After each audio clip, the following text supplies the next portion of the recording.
કાચંડો નહીં, ઘોસ હે. અરે ઘોસ અક્ષીમું ના હો.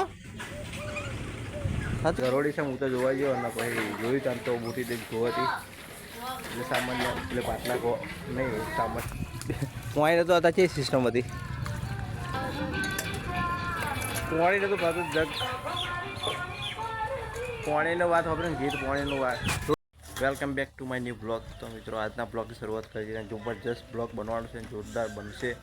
તો આ બ્લોગમાં બહુ ખાસ વસ્તુ અને ખાસ ઇમ્પોર્ટન્ટ છે, તો કન્ટિન્યુ બનાવી રહેજો. બ્લોગ આખો પૂરો જોજો. તો આજ દિવસની શરૂઆત થઈ ગઈ છે અને જોઈ શકો છો વાગ્યા છે અત્યારે 9ની આજુબાજુ થયા છે. તો એક પપ્પા લાકડા ગોઠવે છે કારણ કે ચોમાસું આગળ આવે છે પેન્ડિંગ. ચોમાસાના લીધે બધી તૈયારી થઈ તો આપણે પણ જઈને લઈ ધોઈને અત્યારે ફેસ થઈ ગયા. બહાર જવાનું છે તો અધૂરા લાકડા છે તો ત્યાં મારો કેવો વાગે તે બતાવી રહી છે. અને ખેતર પણ જો ખેડવાનું બાકી છે કારણ કે હવે ચોમાસું આવે ત્યારે વહેલો ખેડે જાય.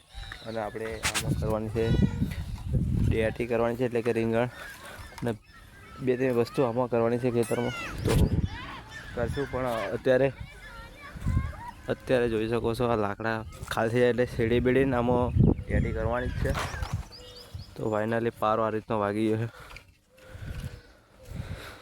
નીચે સપોર્ટ મેળવાના ને હા નીચે સપોર્ટ મેળ દે હા નીચે સપોર્ટ મેળ્યા સારું. આમ તો પડર નહીં પણ કે સારું જગ્યા અમે રહે તે. તો ફાઇનલી ગોઠવવાનું થોડા બાકી છે અને નીચે થોડા ઘણા મોટા મેકી દઈશું એવું લાગશે તો.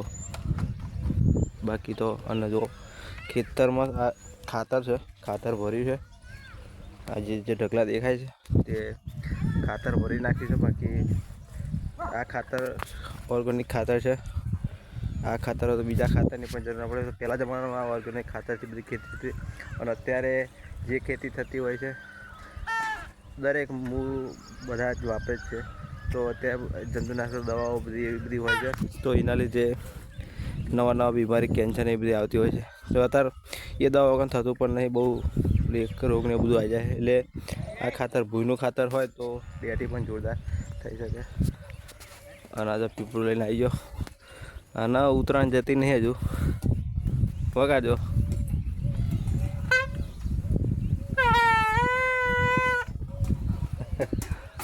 તો ફાઇનલી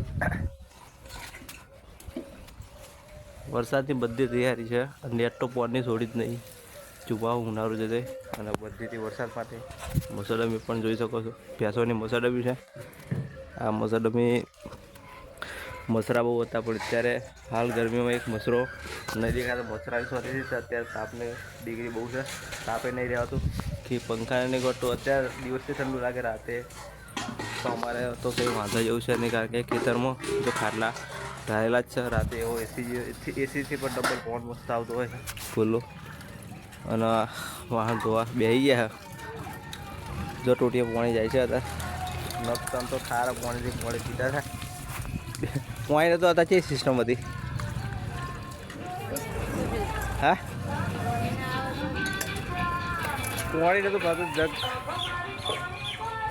પાણીનો વાત આપણે ગીત પાણીનું વાત રોડ ઉપર ટ્રેક્ટર જાય એમાં ગીત આગળ અપો મારી પાણી પડતી અમારે તો સાઉન્ડ વાગતા જાય છે કારણ કે રોડ નજીક છે ને રિક્ષા ટેપો ટ્રેક્ટરો એવી બધી ટેપો વાગતી જ હોય છે. તો એક રિક્ષા અહીંયા પડી છે ભાઈની ત્યાં છે પુજનગર. નારિયેલી ઘણા બધા નારિયેલ આવ્યા છે તો પાણી નહોતું મળતું ત્યારે સારું પાણી લાગ્યું કે ગરમ પાણી ફ્રીજ ના ઉપડે અમુક ટાઈમે એવું બધું થાય એટલે આપણે જગ લઈ આવતા. પણ અત્યારે ફ્રેશ પાણી આવે છે બોરનું એટલે જો તો જેમાં તો કન્ટિન્યુ બની રહેજો. હજુ બતાવીએ બીજું આગળ તેમાં કાચંડો નહીં, ઘોસ હે. અરે ઘોસ અક્ષીમું ના હો. સાચું કહું જો હું બ્લોગ એટલા માટે બનાવું કે ઘો બતાવું એટલે પેક પેક હાલે ઘો હજો ઘો હ જો આવ્યો સીમુન તો એવી બીક લાગે હ. ऐसे वो घोचो आती घोचो आती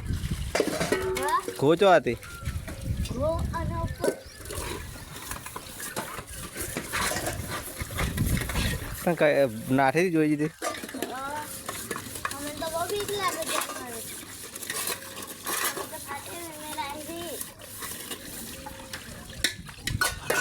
તમને કરોડે બીક લાગે તો કોઈ એવું ના બીક લાગે એક ફેર આને ખબર હે કે મન કે ગરોડી હતી કે મોટી દઈ ગરોડી હા હું તો ગયો હું તો ગયો કોઈ નહીં કેવી મોટી ગરોડી છે તારે બહુ તો આટલી વેચની હતી મોટી ગરોડી છે ત્યાં ગયો ત્યાં મેં જોયું તો મોટી દઈ જ ગો બાથરૂમમાં મોટી દઈ જ ગો બાથરૂમમાં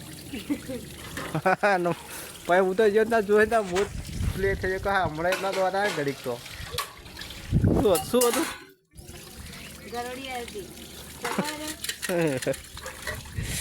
તે ગરોડી ગો કદી જોઈ રહ્યો છે લાગે આમાં ખબર પડી ચમ તો આ સિટીમાં ગરોડી નહીં હોય ગો નહીં હોતી ગો નથી જોઈ જ નહીં ગો ચૂકલી